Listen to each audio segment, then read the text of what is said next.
All right, we are live. Good morning, everyone. Thank you for being here on time and early, some of you. Appreciate you clapping and being set up. We're going to get started right on time today. I know we have lots and lots of people registered for this, so there may be some folks popping in. But for those of you who are here already, if you wouldn't mind just opening the chat on the side and introduce yourself, the studio you are with, and where in the world you are. And don't be alarmed for everybody who is joining our webinars for the first time if you don't see yourself. This is set up in a webinar format where it's just going to be focused on Teresa and myself and the content that we're sharing. So you're not going to see yourself. Hopefully it's helpful for limiting distractions during the presentation, and we'll be able to get started. Okay, welcome. Thank you for being here, everyone. My name's Laura Munkholm, and I'm the president and one of the founders here at Walla. And this is our Walla webinar series. So if this is your first time joining us, really appreciate you making the time. I know it's a lot to step away from your business, but please pop into the chat, introduce yourselves. And we host these webinars on a monthly basis. We bring in experts in different areas of fitness and wellness business to hopefully give you guys some tips, some really actionable guidance. And our goal in all of these webinars is for you to be able to walk away and do at least one thing today, maybe even during the webinar, that can make an impact on your business. We try not to overload with tons and tons of kind of in the software work, but we will probably pop up Walla at some point during the webinar to give examples of practical application. And if there are some of you that are on this that aren't using Walla yet, please feel free to send us a question afterwards, connect with us at sales@hellowalla.com. All right, without further ado, I am so excited to introduce Teresa to you all. Teresa is one of our Walla experts. She has not only worked in the yoga and fitness industry for years, owning a studio, correct, Teresa? But now has spent years consulting for, working with, and supporting studios all around the world. She actually is one of our expert Walla marketing suite builders. So some of you may have had the pleasure of working with her in the past. But if you ever do need support building out more or strategy with your Walla marketing suite, Teresa is a fantastic person to consult with, to hire, to work with. Thank you to all of you who've introduced yourselves. Hello, everyone. And I will turn it over to you, Teresa. Thank you, Laura. Such a nice introduction. I'm honored to be here. And as Laura said, thank you all for taking time out of your busy schedules to work on your businesses a little bit today, to be here live or to watch the recording. So I am really excited to talk about this topic today. It's a subject I'm pretty passionate about. I see so many studios relying on or trying to rely a little bit too heavily on automations these days because we are living in an automated world, right? With lots of convenience-based processes. Google can control our house. We have auto subscriptions left and right. So many parts of our lives can be automated, and everything's so convenience based, everything's focused on making our lives easier. And so there's a natural tendency to want to make our business processes more convenient and more automatic too. But there are some things that can't be completely automated, like building relationships with clients. And so you need human interaction for that. And people crave those human interactions. That's why they have come to your business. They're looking to better their lives and they're looking for help. And so it helps us build relationships with them, but then it also helps them because they're craving those relationships. And so, I see businesses a lot of times struggling with conversions and retention, which also lead to struggles with revenue and profitability. And many times these businesses are relying just a little too heavily on automations, and they're missing the human interaction piece, or they don't quite have the balance. And they're just hoping that clients will just fall in love with the business and with the service, and then just all on their own progress to an intro offer or membership. And it doesn't usually quite work that way, right?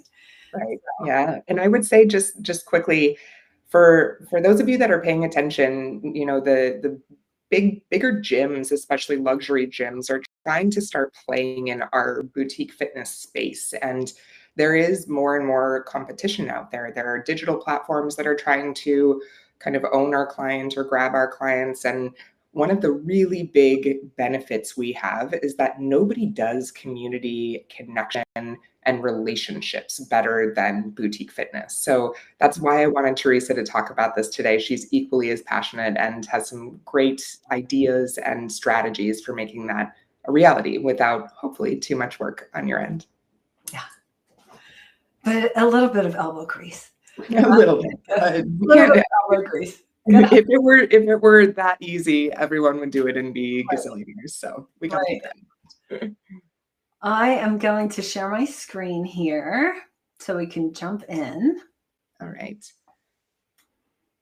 Okay. Hopefully that's big enough for you all. If not, you can just kind of zoom in on your screen or go full screen size. But if you guys need it bigger, just let me know. Okay. All right, so I will dive in here. So there was a world years ago with no automations. So when I first had my studio, when it first opened, I remember the time where I was handling every part of every process manually in my business. So I was following up with leads, following up with people on their intro offers, following up with members to help with retention. So I was manually sending emails, making phone calls myself one by one. I remember I didn't even have it on spreadsheets. I preferred paper. And so I had all these folders and I would print out reports on paper and make notes. I would write down what happened in conversations with people. So, it wasn't even that long ago, but it seems ages ago because things have changed so much. But those systems did work. They worked really well. And one of the big reasons was because it was so personal. Clients felt seen and they felt heard and they felt valued. And because I was interacting with them so much, I had relationship with them. And even when I offloaded some of the communication tasks to my staff, it still worked really well because then my staff had these relationships with people as well. So automations came next, then came the rise of automations. And suddenly there were these software companies who could integrate with our booking software, and we could automate things based on client behavior, based on what they purchased or what classes they went to and things like that. And so many businesses suddenly thought, oh, I can just automate it all and I don't have to do all this anymore. It'll save me so much time. It will save all my staff so much time. And so a lot of businesses shifted from really heavy personal interaction to really heavy automation processes. And so sometimes the personal interaction things got left by the wayside, and then new businesses who came after the automations were already a big thing, they didn't have as many of the personal interactions in place in the first place. And so now there are a lot of businesses and a lot of us who have the mindset that the automations are going to take care of everything. But the reality is automations are just a tool, but not the solution. And so if you have automations, and I gave just a little snippet of some of the audience rules, audience conditions in the Walla software. But if you have automations without human interaction, you're missing a piece, and you could be leaving money on the table, and you could be seeing more revenue in your business, higher conversions, more retention, better relationships, better community, if you don't have that human interaction piece. Automations don't build relationships, people build relationships. And clients can tell the difference between an automated message and real interaction. And a lot of the automations these days have merge tags where you can auto-populate the client name or auto-populate the instructor's name of the class they took yesterday and things like that. And they all help, but a lot of times clients can still tell, and especially if they respond to a text and they don't get an immediate response, they know someone's not on the other end of that conversation right at that particular moment too. So they can still tell. Yeah. Definitely. If you guys, this is just kind of a fun thing that I've done before. Mm-hmm. If you go into your Gmail or your email and just type in the words "we miss you," the number of automations that you will find in there from not just fitness businesses, but all kinds of businesses. There's so many kind of catchphrases that are used in automations. And so it really is transparent. And I think we've all, as consumers, started to really, not pay attention to a lot of those automated communications because we know they're not really for us and there's an ulterior motive to it, right? Correct. Yep. They know that they're just going out to everyone. Yep. Yes. So the real life conversations are what really create that impact. People feel recognized and appreciated and seen and heard, and they know that they're not just a number. Mm-hmm. And that human interaction is what really builds trust and customer loyalty. Emails don't, right? And then you have the big issue that always comes up, that if you've got automations without human interaction, you're missing a lot of people, because there always will be a decent chunk of your client base that don't opt into emails and texts. They just don't want to. Those people will always exist. And if you don't have the human touch points, you'll miss them. So automations can handle some communications, but they can't replace the human touch. So we need both. So I've helped many businesses implement sales processes, and I've worked with a lot of businesses that are a bit hesitant for a variety of reasons to implement the human interaction piece of things. They want to rely a little bit more on automations sometimes. Maybe they want to save on payroll. Maybe they feel that they don't have the right staff to handle it. But what I will tell you is that the owners who fully commit to incorporating this human interaction piece, these human interaction touch points, they see double the conversion and retention rates as compared to those that hesitate to add in that layer and are relying on automations alone. So, and that being said, the human touch points and the human interaction it can partly be automated. It's not all manual. And so there are ways in Walla, there's the lead tracker and tasks and audiences. And so there are ways where you can automate some of the reminders to do some of these human interactions. And I know Laura has the software all pulled up, and so we can look at that a little bit too here in just a little bit. Awesome. So when you are thinking about blending automations with human interactions, these are just a few things to keep in mind. So you want to automate the repetitive communication. So of course, things like class reservation confirmations, class reminders, same thing with appointments, confirmations, reminders. You can automate some of the welcome emails and some of the inter-offer communications and some of the win-back communications, milestones, things like that. And that increases efficiency, and it allows your team to focus on the higher value customer moments and the human interactions, the human touch points. It allows them more time to focus on those things.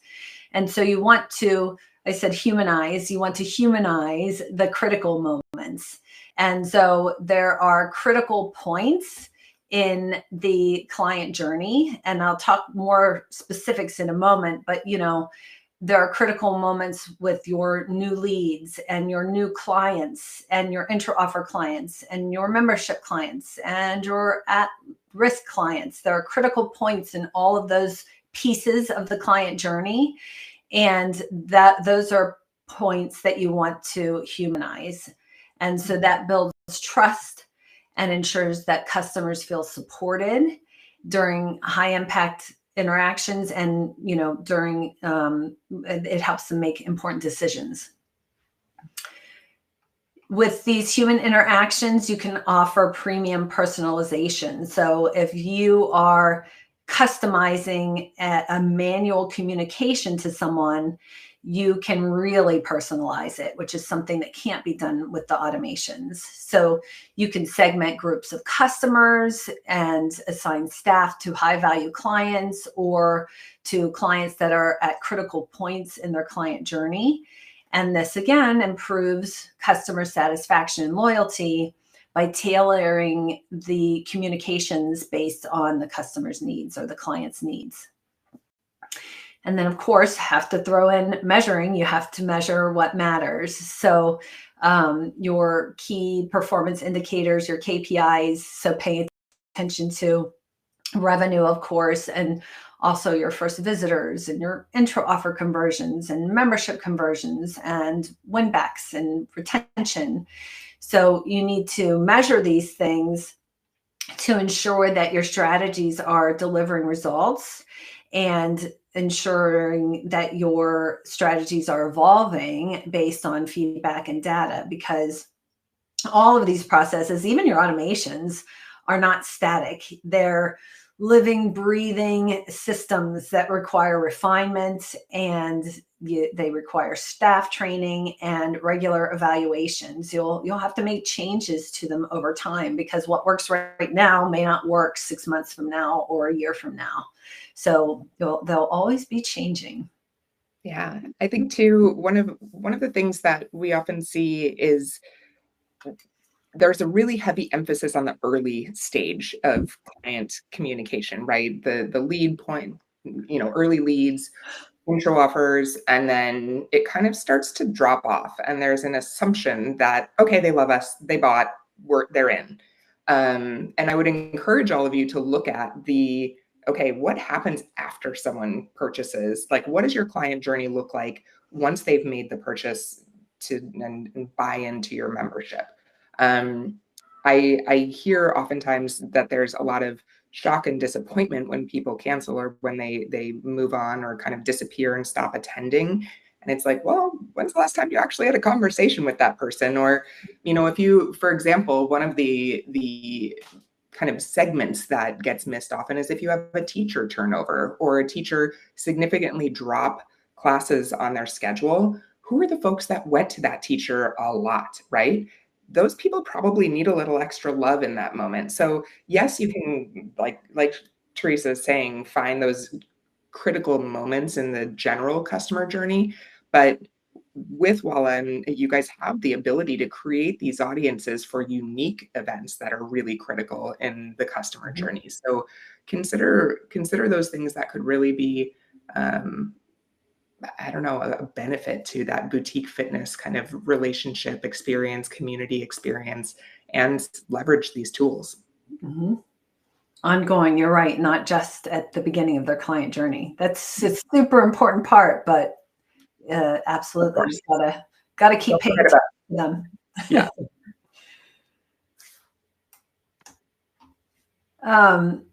Just adding in the human interaction is not enough in and of itself. So it is important what you say.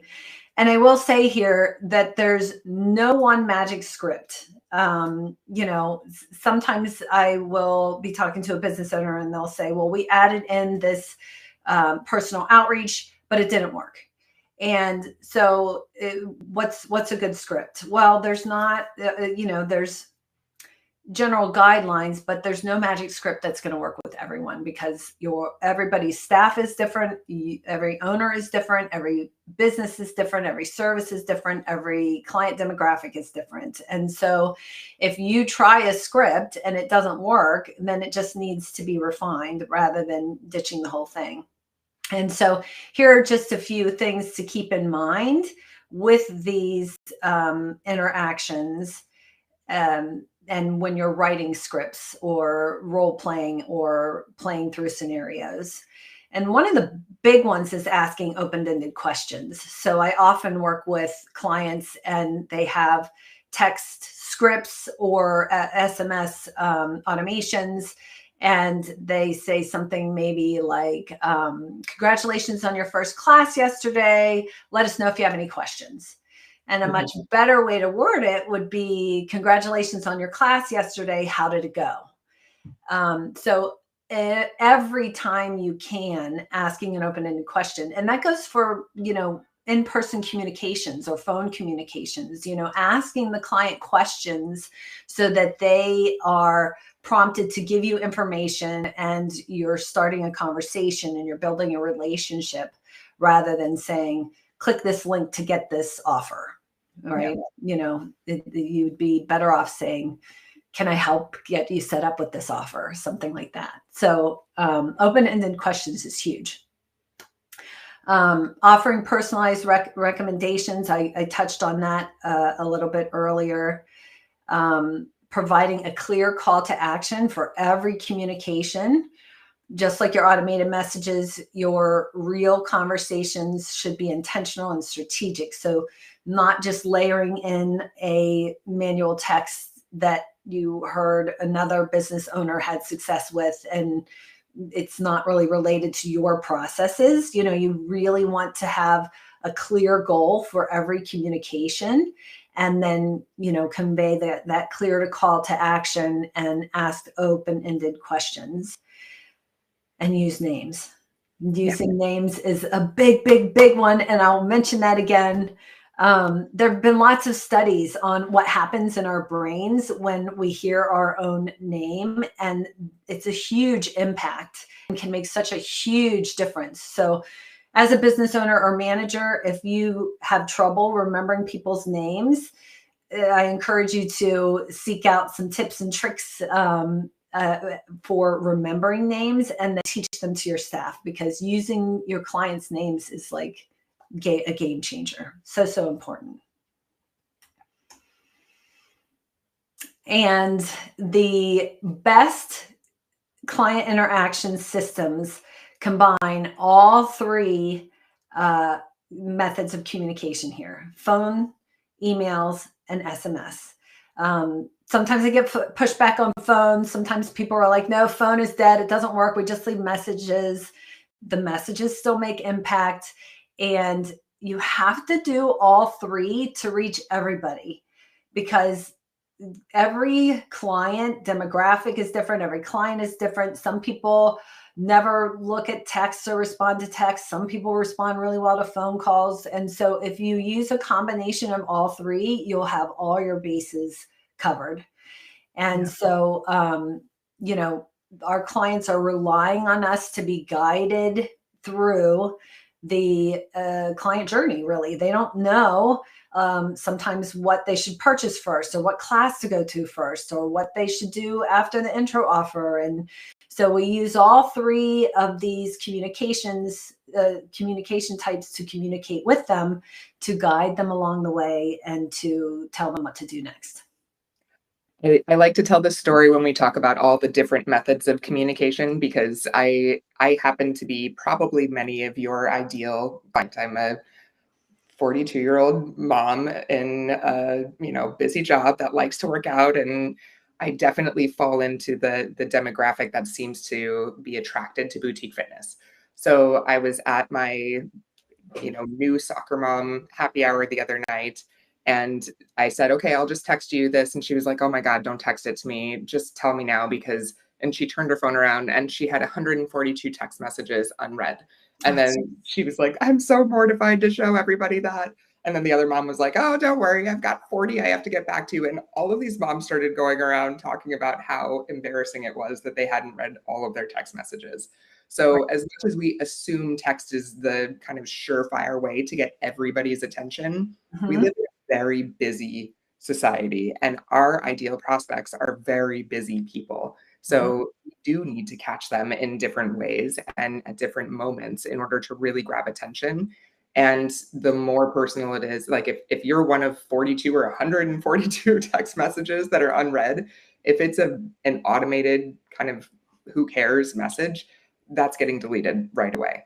So have an impact, and you've got to try all three of these: communication and even social media, right, Teresa? I mean, you can Mm, reach out to your clients, the engaged ones on social media. They may read their Instagram DMs more than they read their text messages. So don't forget about social media. that's true. That's a really good call out that I didn't touch on at all. So yeah, absolutely. Yeah. I'll have Okay. to Sorry. add that in. Phone calls, emails, SMS, and social media. There you go. Yeah.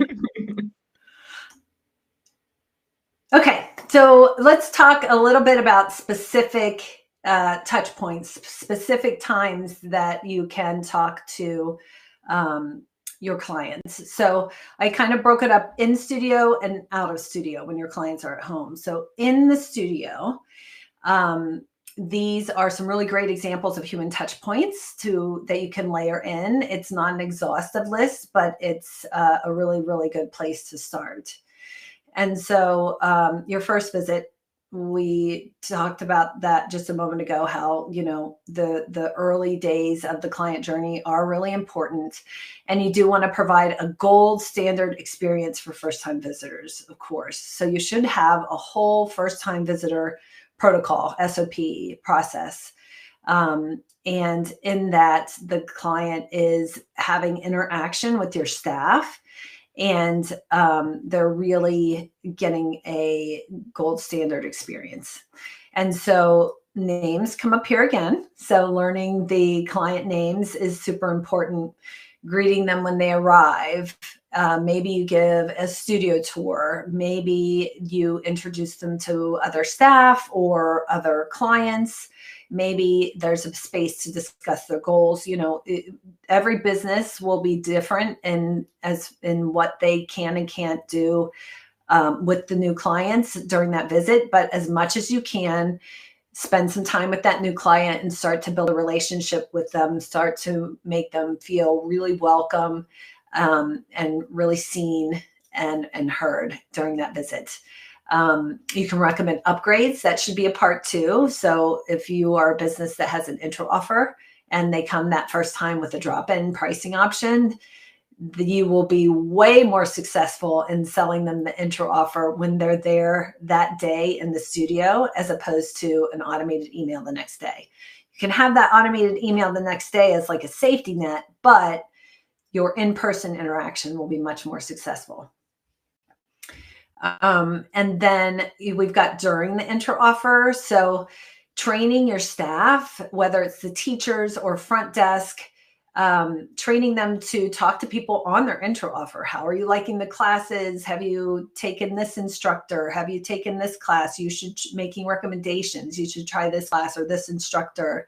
And your staff can also be mentioning the membership to them, because you want the in-person interactions with clients that are on the intro offer to expose them to the membership and so on. And the goal is that they are all ready to buy the membership by the time they get that automated email that comes to them to sell them the membership. Okay. So you want them to be ready to buy before they even get that email. That's the goal there. And then every visit. So this goes into what Laura had mentioned earlier about, not just building these relationships in the beginning of their client journey, but forever. And so every visit, as much as you can, have your staff learn names and greet everybody by name when they come. Greet them when they arrive, talk to them after class, interact with them during the service, during the class or the appointment. the worst thing is when someone repeatedly comes to your business, they come in, they take the class or they have the appointment and they leave without talking to anybody. And so, of course, you're going to have quieter clients that aren't as outgoing. So that will happen sometimes. But as much as possible, you want them to be interacting with your staff every visit possible. One fun thing I saw with one of our clients is their SOP with their front desk staff to encourage this is the roster notes section in Walla. So, being able to use the notes that are actually on the roster when you're checking people in. Everybody's required to have something, to learn something about a client. So whether it's, Sarah's their favorite teacher, or they ride horses, or whatever it might be, using that section to add little anecdotes or little moments or just quick facts so that you can engage with them over maybe something other than just how's your day, how are you doing. Yeah, so lots of ways you can pull in snippets of information and have it readily available. Yeah, I love that.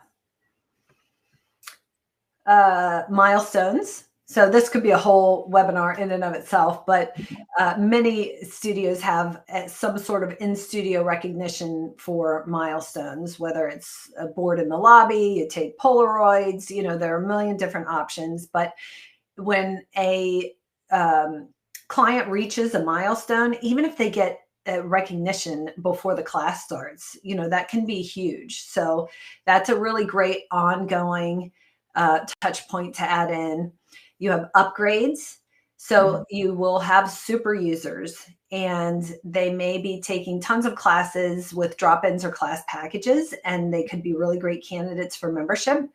And so having those conversations with people in the studio, again, will be way more successful than an auto email that they get when they take a certain amount of classes in a certain time period with a package or drop-ins.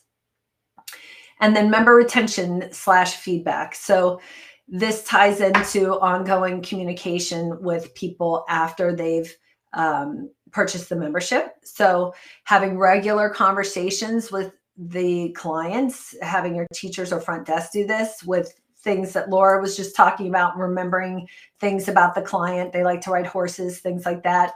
But even if an instructor, I had this happen to me recently at a studio that I go to, one of the instructors came up and she was like, I hit 700 classes a little while back. And so she was like, oh my gosh, you have like 730 classes. I can't believe it. I remember your first week, and, just encouraging me a little bit and recognizing that, oh my gosh, you've been here a long time and that's super awesome. And we noticed that can be really impactful.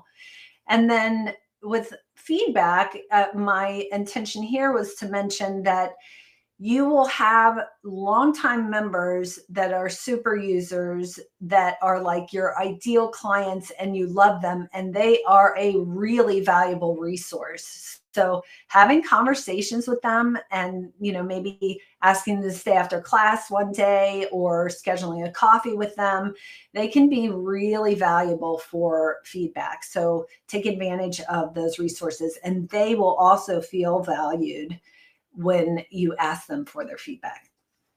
Yeah, absolutely. I can pop into Walla here and show you all a couple of the ways you can leverage audiences now with these certain groups of people. So Teresa, if you don't mind, I'll just share my screen. You can I'll stop. I'll pop on. All right. So I will share my screen here. One thing to note as we're talking about conversations with clients in person or over the phone, one of the reasons we added this stats page and kind of the way we designed the profile we did in Walla is that you'll have context into who this person is with the business. So you can very quickly see Oliver Twist here is a thinker. So you can see the yellow circle. He's taken lots of different classes at the business, but obviously I'm his favorite instructor. Actually, I'm tied with Kara, but the in my demo site, I make myself popular. Yes, of course. Anyway, so you can see his visit history if he was crushing it 1 month. But anyway, it gives you something to talk about and to bring up. And I know that can sometimes be tricky, is like, how do you start the conversation or what do you discuss? But also just knowing that he's a thinker. For those of you using our personality typology, this can be tremendously helpful because you know this person's going to be interested in learning something about the business or the programming.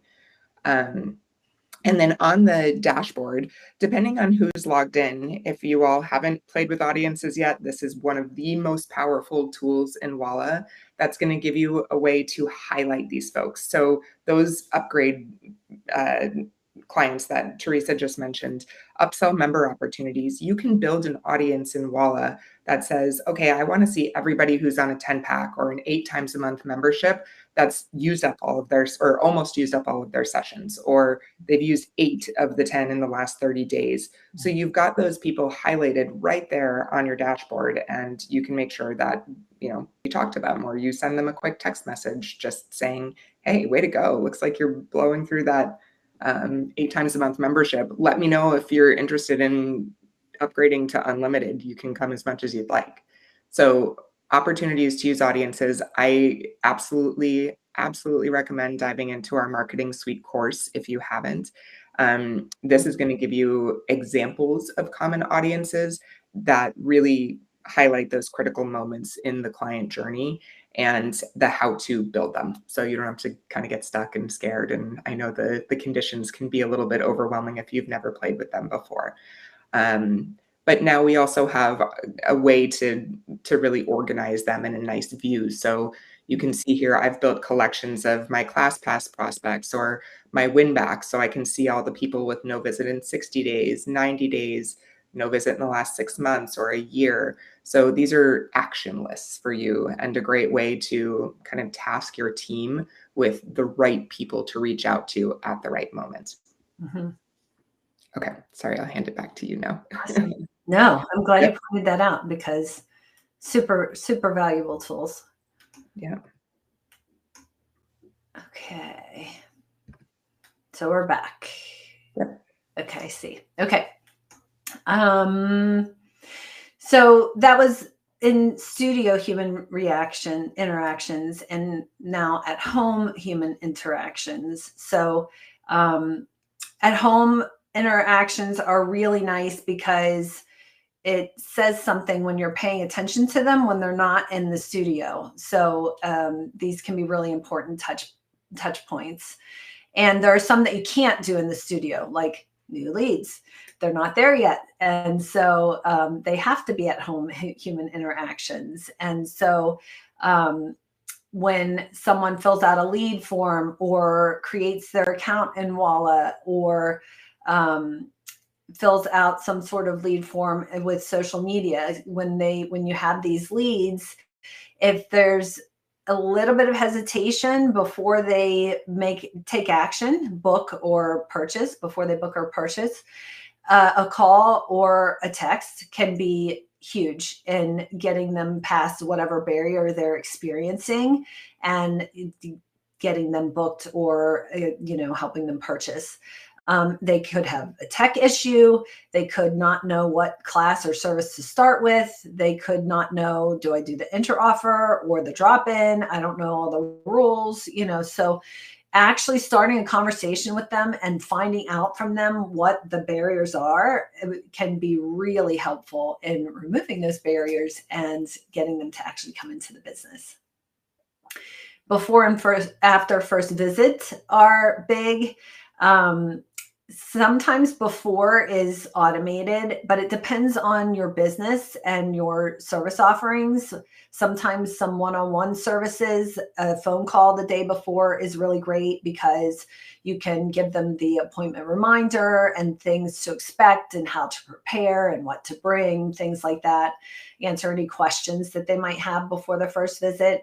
And then post-class definitely is really great if it can be manual. Text or phone call. And as I said before, asking that open-ended question and getting feedback on how their first visit went. And then you can make recommendations for future purchases or services and take it from there. During intro offer. So it's really great to give them phone calls. Phone calls are first choice. Text is second choice. Halfway through the intro offer, just checking in with them. This is especially important if they haven't been utilizing their intro offer as much. You may be able to remove barriers there. And then towards the end of their intro offer, last third part of their intro offer, you're having conversations with them about what to do after the intro offer as well. Win backs, of course, you can't do those in studio either. So 15 days, if they haven't been in the studio, especially members, a phone call, it's saying, hey, just wanted to check in, just wanted to make sure that you were okay. We haven't seen you at the studio. Sometimes people really appreciate that. Not sometimes, a lot of times people really appreciate that because someone noticed that you've been missing. And if there's something going on in your life, you can find there's something going on in the client's life, you can find out about it. Then again, you're building a relationship with them, learning about them, and you can help them possibly with the situation that they're dealing with. You can offer alternative classes, offer solutions for them. And then downgrade saves. So when I talk about downgrade and saves, I mean when someone requests to cancel their membership. And so there should be a process for when someone requests to cancel. There's the whole click to cancel thing, and I won't go all into that, but excuse me, no matter what your process is, when you get a cancellation request, everybody that submits a cancellation request should be talked to. So whether you cancel them right away or talk to them before you cancel them, either way, you want to have a conversation with them, either phone or text, and that way you could possibly downgrade them to another type of membership. You could possibly save their membership and prevent the cancellation. At the very least, you could downgrade them to a class package. And even if you can't do that, you can at least get feedback from them, and that can be really valuable as well. So having the goal to talk to everyone that requests to cancel. Just a few points for your staff, because you may be worried about staff interactions and how will your staff interact with clients. So just a few tips. You want to hire with sales in mind from this point forward. So you may have a staff now that in your mind is not going to be great with human interactions, with client interactions. You can still work with them, but in the future, you can hire people that are more comfortable engaging with clients. So that will be helpful in the future.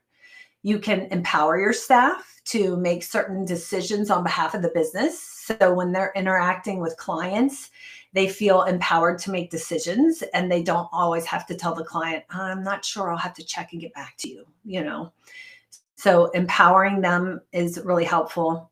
Sales trainings, and you notice I have sales trainings rather than sales training, because that should be a regular part of your staff meetings, so that you're constantly giving them more tips, revised scripts, getting feedback from your staff on how conversations are going from clients, all regular ongoing parts of the processes in your business.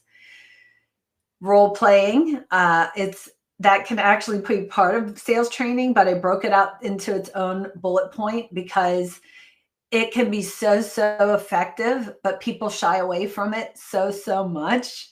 And so I really wanted to call out role playing. It's really not reasonable for you to expect to give your staff a script and say, sell them the intro offer when they come in on a drop-in for their first visit. Because that conversation, they've never had it before. Those words have never come out of their mouths before. And so they need to practice. Call it something different. You as the owner or manager can play the staff member, and you can have your staff play the obstinate client or the troublemaking client, and you can make it fun that way. But role playing is super important. And then provide them with the right tools. So well-documented processes and SOPs and scripts for all types of different interactions, for leaving messages, for phone calls, templates for emails and texts, so that they have all the tools in their tool belts and they feel really confident about how to handle all the situations that they will encounter.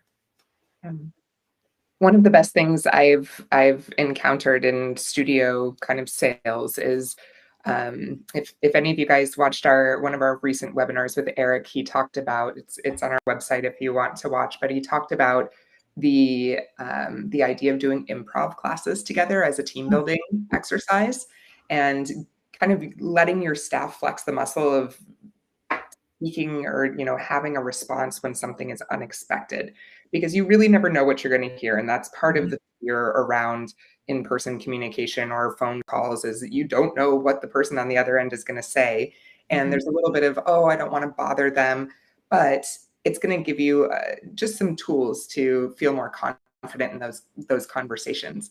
And then the other piece of the sales scripting is empathy and removing objections beforehand. So giving your staff in those scripts, in the menus, in the cards, hey, I really don't want to bother you today. That's not why I'm calling. Really, more than anything, we genuinely care that everybody who is interested in coming in has an opportunity to. And if there's anything that we can do to, make sure you feel confident, or, take away the objection at the very beginning, or I promise this isn't the SNL scene where the Pilates instructor is hovering over you, asking why you haven't been here in 2 weeks.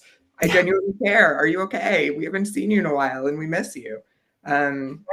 So anyway, I know there are a lot of jokes about it right now, and it can be kind of funny to just use that to take away any kind of discomfort at the beginning of a conversation. And the staff has, most of them have probably never sat in a cold calling situation before. So if you have teams that, arm them. And if you happen to be lucky enough to have sales folks, fantastic. Empower them to train your other staff members. Absolutely. Right. I have one more slide. All right. I just wanted to touch on implementation, because and like Laura mentioned in the very beginning, if you can implement one little thing, so that's what I'm going to say here. We live in an era where information is everywhere. So as a business owner or manager, you can take all kinds of courses, you can work with different consultants, you can have conversations with other successful studio owners that are sharing all types of different strategies. But the truth is that none of it matters if you don't implement anything. So inspiration without action does not lead to change. So you can listen to advice all day, but if you don't take action, nothing changes. And as I mentioned earlier, there's no magic script. There's no one magic process. There's guidelines, but not every strategy works for every business, and that's okay. And it's important to remember that if something doesn't work, it doesn't mean you failed. It just means that you need to adjust and try again. So don't throw it by the wayside and just say it doesn't work. In my business, you just haven't found the right way to make it work in your business yet. That's all. So consistent action, a willingness to refine, and a balance between automation and authentic human interaction, and remembering to take things in small steps. So don't try to implement some 30-step process all at once. Just at this point, if you don't have many human interactions in place, just pick one to implement, one to add in. Just start with one. And maybe it's upselling drop-in first-time visitors to your intro offer. So just pick that one. And if you can do it yourself, start doing it yourself, or train a staff member and come up with a script and start implementing that, and then refine the script, find what works, and then layer in something else once you get that one up and running. Awesome. Yeah. Well, I thought at the end here, I would give you guys kind of a view of a lead tracker option and a couple of details around how you can implement this in a very easy way where it's visible and actionable in Walla. So if those of you who are still on have a few minutes, and those of you watching on recording, we'll go through a quick setup guide. Teresa? Is it okay if I show my Oh, email? yes, And absolutely. then I'll stop sharing and then you can have it. Yep. So if anyone does want to further the conversation, happy to talk to you. That's my email address. That QR code will take you to schedule a discovery call. And I'm always happy to point you in the right direction, talk about how we can work together, whatever you need. Yeah. And again, Teresa is quite the expert on Walla's sales and marketing suite. So if you ever need support there, she's great. Okay, so I'll pop back into Walla and show you guys my lead tracker. So within the Sales and Marketing Center, those of you who have our Core Plus Marketing Suite, you've got two different views of the lead tracker here. And you can see we've got the list view and we've got the sales pipeline view. And this is only going to show your location. So if you're part of a franchise or part of a multi-location and you're maybe a manager or a franchise owner, you will see your leads here, not the entire system. I'm just looking at all of my locations right now. So for a great touch point, it might be the first visit is booked, but they haven't come in yet. You would essentially create a sales pipeline that's going to automatically drop people into that bucket. And then, as most of you know, you can just then use the side panel to click and communicate with those folks. So this is where you can send the manual text if they have a phone number in the system, or you can log a phone call here. And, so everybody will see the notes on what happened on that call. But we'll go into the sales pipeline that I've built and the journeys so you can see exactly how to do this. I create a journey called Sales Pipeline. I highly recommend that for those of you that are using the lead tracker. But you can see here, I've got one called First Class Booked. And the audience here is going to be check for a future booking or wait list. So if I edit my conditions here, I'm creating a custom audience and I'm using my home contacts only. If you are a franchise, you may want to look at associated contacts if you want to see people who have gone to other businesses within your franchise, but never your location. And here you can say, I want to look for somebody who has a future booking. Doesn't matter to me when, I just know that they've booked a class. And you can choose your location. So if you want to edit that, you can say, if you're a multi-location, you could say something specific and choose your location here. But I also want to make sure that they have had exactly 0 check-ins ever. So they've got a future wait list, but they've never checked into a class here before. So this is somebody who is brand new to my business. Now, you can send a message here if you want to automate communication, but if you want to make this a manual touch point, then essentially what you'll do is add a lead stage of first visit booked. And, first visit booked, and maybe that is assigned as an SOP as a manual touch point. You can remove any other prior stages there, but then anybody who falls into this condition will drop right into that column in your lead funnel. And that way that can be, okay, your front desk staff or your salesperson or whoever works on that will know as soon as somebody enters that lead stage, that's somebody that I have to reach out to. So now you can see Andrea has landed in that because she fit the condition of first visit booked, and she has never taken a class here before.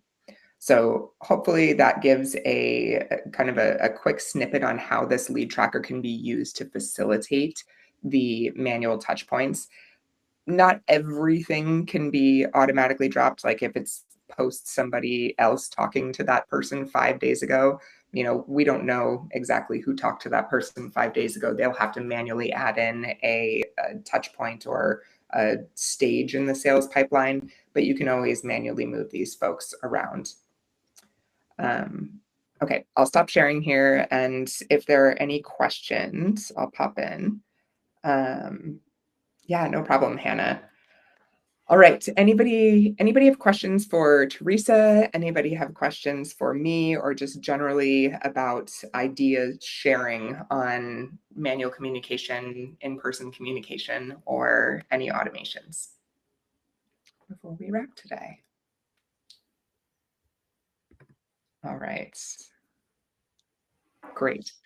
Well, thank you guys. For those of you watching on recording, if you have questions, please reach out to us. You can always reach out to support or sales or Teresa. You can use her QR code there to connect with her about some of the success stories and processes she's implemented across some of the businesses she's worked with on Walla. Chantel just quickly asked how we would recommend tracking the manual communications. So one thing you could do is, well, Teresa, I'll let you answer in just a second. One thing you could do is create a bucket within the sales pipeline of, communicated with, and then add a next step, like essentially a date around next reach out. Or you can use task management in Walla, which you can create a task from those pipelines as well. Yeah, and because you can add notes for all the communications in their cards. So that's what I was going to suggest, to track any conversations that you have with them along the way. Yeah.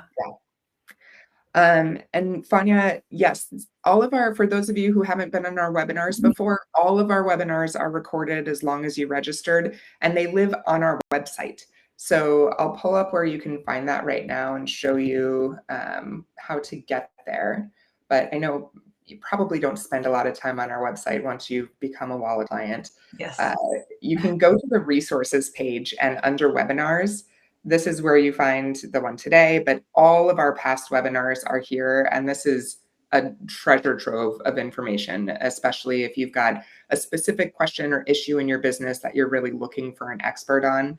And we've got all of them housed here. All you do is register and you get to watch live or receive the recording. All right, awesome. Well, thank you all so much. Keep your eyes out. We've got a webinar in April planned around brand and brand voice and communication around brand. So that should be very exciting. We hope to see you all there. And Teresa, huge thanks to you for coming to share your wisdom with us. And we'll see you guys. Yeah, we'll see you guys next month. Thank you.